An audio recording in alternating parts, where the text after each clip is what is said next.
revolution for decades. Hard to believe. And the media has become sympathizers too. Remember this disgrace when Fidel Castro died? Check this out. Many believe that what he's done in Cuba has been a success in the sense that Cuba has one of the highest literacy rates in the world. By then a declared socialist, he dramatically improved health care and literacy. Many saw positives: education and health care for all, racial integration. Even Castro's critics praised his advances in health care and in education. He was the original revolutionary. He was the man the people called the great revolutionary. He would be a figure that you'd look up to and say, God, this guy's great. Finally, some common sense from an actual Cuban who understands what's happening on the ground. Listen to this.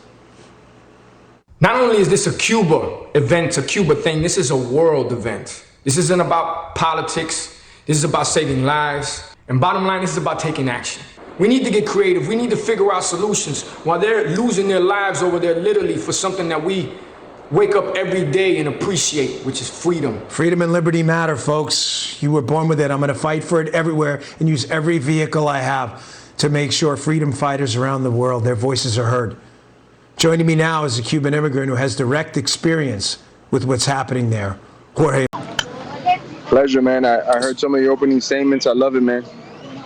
Oh, thank you, brother. Yeah, you were the first person I thought of to speak about this topic because you've been so passionate about fighting for freedom. You obviously have a family attachment to Cuba. How does it make you feel personally, having seen the horrors there and heard about it from your family? Politicians in the United States and some celebrities blaming the U.S. and not the Cuban Communist Party for the disaster going on there now.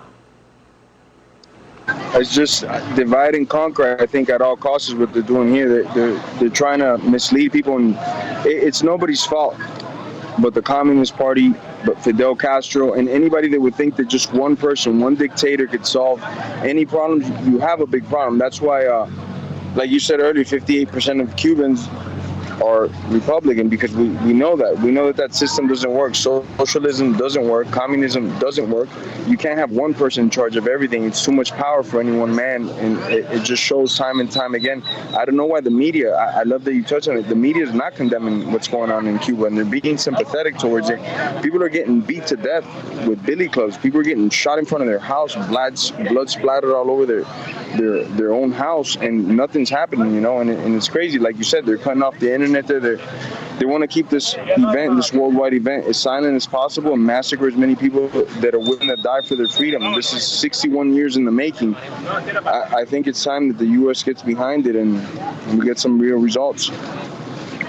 You know, Jorge, again, you've been a fighter. You're a UFC fighter. I mean, you've literally been a fighter your entire life. You've been outspoken about freedom and liberty here. One of the things I find living in South Florida, Jorge, is some of the most passionate fighters for freedom and liberty are, in fact, Cuban refugees, because they saw it on the ground. People like your family who saw the horrors of this up close and personal. You heard about it from your father. You know what's going on there. Again, it's not a coincidence that they vote for the party that supports freedom and liberty here, is it?